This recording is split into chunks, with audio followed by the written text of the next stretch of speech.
nikamwangalia nikasema no, sitaki kuongea kwa sababu nini? Nina hekima. Kwa sababu mimi tu nina hekima. Sukari imeshaungwa. Alikuwa anaunga sukari kabisa imeshaungwa. Bado linaongeza tena sukari.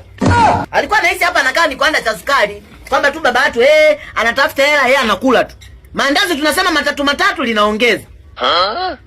Mimi sitaki kuongea nitaonekana naongea mama tu. No, hivyo sio unafanya hivyo. No. Hivyo unakosea hivyo. Ili hapo usizidishe unaikutoa hivi kabisa. Shemeji. Ndio nikasemaje atakavyoenda kule anajinailia. No, mama tu. Usizidishe sabuni huko nyuma huku ndio unaweka sabuni nyingi. Ukiipindua hivi. Na umesikia? Subiri kidogo. Huku kisha paka sabuni huku ndio unafikicha. Hapo unavyoanza sikiliza kwanza mama tu, afu kama nakuelekeza hapo unanisikiliza.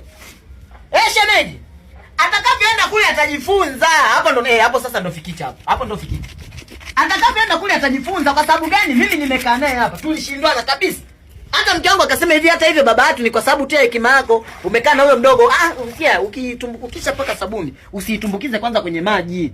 Alafu sabuni unapaka nyingi mama tu. Kila siku nitakuwa nakuelekeza hivi. Shemeji, ndio maana nikasemaje? Saizi ataenda atapata funzo kwenye mikono mamatu. Humu unavyokuwa na ili. Ngoja kwanza shemeji.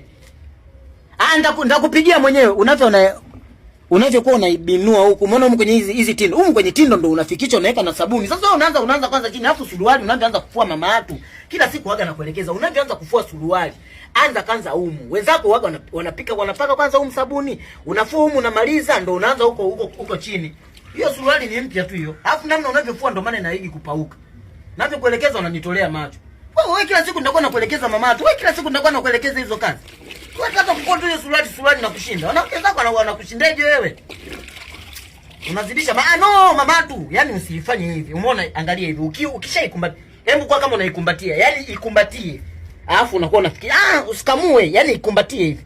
Shika hichi kipindo cha huku, kusanya. Alafu unakuwa unafikicha hivi. Unakuwa kama unafikicha. Sasa hivyo si kila siku unakuwa hivyo usio unanilia, alafu unafua unaona kama hivi saizi hapa. Nitaongea unaona kama hivi hapa. Nitaongea nitaonekana kama nina vimaneno. Navyoongea naonekana kama nina vimaneno. Unaona unavyoruka looks moja ndio maana kivaga suruali looks moja imetakata looks nyingine haijatakata. Nikiongea unasema naongea sitaki vimaneno. Baba tu ndio nafuaga hivi. Unafuaga hivi wapi hapo kama naongea mimi sitaki wao unanijibisha. Unafuaga hivi wapi? Wewe sasa kuna wanawake hivi wanakushindeje? Fua nguo fikicha taratibu, anza kwanza chini. Unavyo hivyo Ningekuwa unafua hivyo ningekuwa nasema. Hapo sabuni unazidisha sana. Fua looks by looks. Hivyo. Wanawake wanakushindeje? Mimi nachoka mimi mama watu. Ndio naongea naonekana kama nina